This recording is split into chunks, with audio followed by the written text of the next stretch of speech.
Hello everyone, welcome back to my YouTube channel. मैं हूं चिराग Rathore. I hope कि आप सब अच्छे होंगे। तो आज के वीडियो में हम बात करने वाले हैं कैट एग्ज़ाम के बारे में। CAT common admission test. तो आज की वीडियो में आपको पूरी इन्फॉर्मेशन देने वाला हूं कैट एग्ज़ाम की, तो वीडियो को पूरा देखना, बिल्कुल भी स्किप मत करना। कई लोगों को कैट एग्ज़ाम के बारे में पता नहीं होता और कुछ लोगों को लगता है कि कैट गवर्नमेंट जॉब के लिए दिया जाता होगा, लेकिन दोस्तों ऐसा नहीं है। कैट जो एमबीए करना चाहता है वो स्टूडेंट दे सकता है। तो कैट कंडक्ट कौन करता है, मेन बात यहाँ आती है। तो कैट जो होता है वो आईआईएम्स कंडक्ट करता है, इंडियन इंस्टीट्यूट ऑफ मैनेजमेंट। आप उसमें अच्छा स्कोर करोगे तो आपको इंडिया के top 20 school like IIMs, JBIMS, SP Jain Bombay, FMS Delhi, MDI Gurgaon, ये जैसे टॉप 20 स्कूल है जो इंडिया के टॉप 10 में आते हैं। इस इंस्टीट्यूट में आपको एमबीए में एडमिशन मिलेगा और आपको उतना ज़्यादा पैकेज भी मिलेगा वहाँ से। तो कैट को पूरा समझ लेना। अगर आप कैट एस्पिरेंट हो तो आपको पता होगा, और मैं इस वीडियो में पूरी जानकारी देने वाला हूँ, तो बिल्कुल भी चिंता मत करना। कैट की पूरी जानकारी आपको इस वीडियो में मिलेगी। तो कैट में मेजरली 3 सेक्शन होते हैं।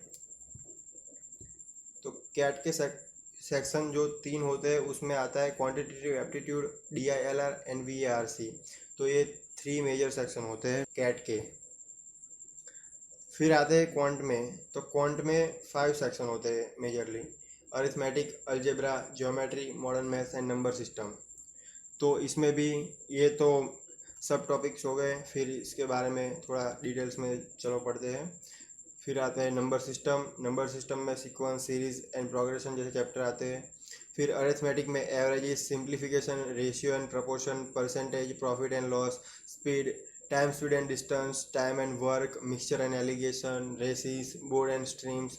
ये जो सारे टॉपिक्स होते हैं वो अरिथमेटिक में आते हैं। और अरिथमेटिक बहुत ही इंपॉर्टेंट है क्योंकि सबसे ज़्यादा वेटेज अरिथमेटिक का होता है कैट एग्ज़ाम में, और बाकी अदर एग्ज़ाम में भी जो होता है अरिथमेटिक का वेटेज बहुत ही ज़्यादा होता है। फिर आते हैं अलजेब्रा पर। तो अलजेब्रा में कौन कौन से चैप्टर आते हैं? अलजेब्रा में functions, quadratic and linear equations, inequalities and logarithm जैसे चैप्टर आते हैं। ये जो मैंने यहाँ पर मेंशन किए वो सारे इंपॉर्टेंट टॉपिक्स हैं, वही हम लेने वाले हैं। फिर आते हैं ज्योमेट्री पर। तो ज्योमेट्री में आता है mensuration, coordinate geometry and many other things आते हैं। जो ये पर मैंने यहाँ पर मैं जो इम्पोर्टेंट टॉपिक्स है वही मेंशन किए हैं, तो आपको चिंता करने की ज़रूरत नहीं है। ये मेन टॉपिक है, इसको करना पड़ेगा आपको कैट एग्ज़ाम के लिए। फिर आते हैं मॉडर्न मैथ्स में। तो मॉडर्न मैथ्स में आता है permutation and combination, probability, set theory, Venn diagram, maxima and minima, trigonometry. ये सारे चैप्टर होते हैं जो मॉडर्न मैथ्स में आते हैं। तो चलो दूसरे सेक्शन की बात कर लेते हैं। दूसरा सेक्शन हमारा है वो है DILR, data interpretation, logical reasoning. तो डेटा इंटरप्रिटेशन और लॉजिकल रीजनिंग में ये सारे चैप्टर्स आते हैं: tables, data sufficiency, pie charts, case let's, combination of graphs, analogies, critical reasoning. तो दोस्तों ये सब होते हैं वो टॉपिक होते हैं, ये चैप्टर्स नहीं होता। Data interpretation and logical reasoning बहुत ही अनलिमिटेड संख्या में होता है, तो ये हम chapters as a chapter consider नहीं कर सकते, लेकिन ये टॉपिक हम कह सकते हैं। तो इसमें मेन टॉपिक्स होते हैं वो pie chart, caselet, combination of graphs, analogies, critical reasoning, seating arrangement and cause and effect. फिर आता है blood relation and Venn diagram. ये जो होता है वो बहुत ही इंपॉर्टेंट टॉपिक होता है DILR के परस्पेक्टिव से। तो इसको आपको अच्छे से प्रिपेयर करना होगा अगर आपको DILR में मास्टर बनना है तो। फिर आते हैं VARC के बारे में। तो verbal ability and reading comprehension. तो उसमें आता है जो टॉपिक कवर होते हैं मेन वो मैंने यहाँ पर मेंशन किए, तो आप देख सकते हो: unseen passages, analogies, antonyms, synonyms, contextual usage, fill in the blanks, para jumbles, para completion, fact, inference, judgement आते हैं, आपको देना होता है जजमेंट। फिर आता है सेंटेंस करेक्शन, मीनिंग एट्सेट्रा। ये सारे टॉपिक्स होते हैं वो VARC में कवर होते हैं।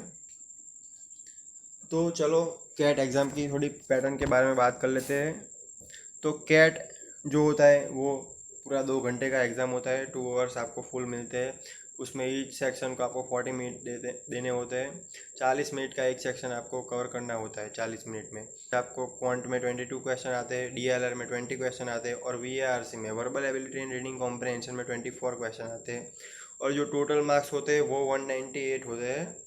और for correct question you will get 3 marks and also there is negative marking which is 1 marks for every 1 question. और कैट में एक बहुत अच्छी बात है, जो टीटा टाइप क्वेश्चन आते हैं, type in the answer question, मतलब उसमें आपको नेगेटिव मार्किंग नहीं होती। वो आप सही करोगे तो आपको 3 मार्क्स पूरे मिलेंगे, अगर वो गलत हुआ तो आपको वहाँ नेगेटिव मार्किंग नहीं मिलेगी। तो वो बहुत अच्छी बात है कैट के बारे में। तो कैट जो होता है वो स्पीड बेस्ड एग्ज़ाम होता है। तो आपको जो क्वेश्चन सिलेक्शन होता है वो परफेक्ट करना होता है। जो अगर आप कोई भी क्वेश्चन उठाते हो, अगर आप उसमें ज़्यादा टाइम दोगे तो आप फंस जाओगे उस क्वेश्चन में, और बाकी अदर क्वेश्चन जो होंगे वो छूट जाएंगे। तो कैट जो होता है वो सिलेक्शन बेस्ड भी होता है, तो आपको उसमें सही क्वेश्चन सिलेक्ट करना होता है और उस क्वेश्चन को टैकल करना होता है सही से विथ 100% ऑफ एक्यूरेसी। तो ये होता है पूरा कैट के बारे में, जो मुझे लगा और जो मैं जानता था वो मैंने आपके साथ शेयर किया। अगर आपको कोई भी और डाउट्स है कैट एग्ज़ाम के बारे में और वीडियो चाहिए एनी अदर टॉपिक पर, तो आप मुझे कमेंट सेक्शन में बता सकते हो। Thank you so much guys for watching. और आप मुझे इंस्टाग्राम पर फॉलो कर सकते हो, चिराग RCR12, ये मेरा इंस्टाग्राम हैंडल है। Then again thank you so much guys. और वीडियो को थोड़ा लाइक करना, शेयर करना और चैनल को सब्सक्राइब करना, जिससे यूट्यूब को ये वीडियो प्रमोट करने की परमिशन मिल जाए। अभी तो नहीं है क्योंकि उतने सारे सब्सक्राइबर है नहीं, तो आप अगर करोगे ये सब थिंग्स तो मेरा वीडियो भी ग्रो होगा। इससे और भी स्टूडेंट्स को कैट एग्ज़ाम और जैसा भी मैं इंफॉर्मेशन रिलेटेड वीडियो बनाऊंगा तो उसके बारे में पता चलेगा और नॉलेज स्प्रेड कर पाएंगे हम। तो आप भी कंट्रीब्यूट करना। Thank you so much again.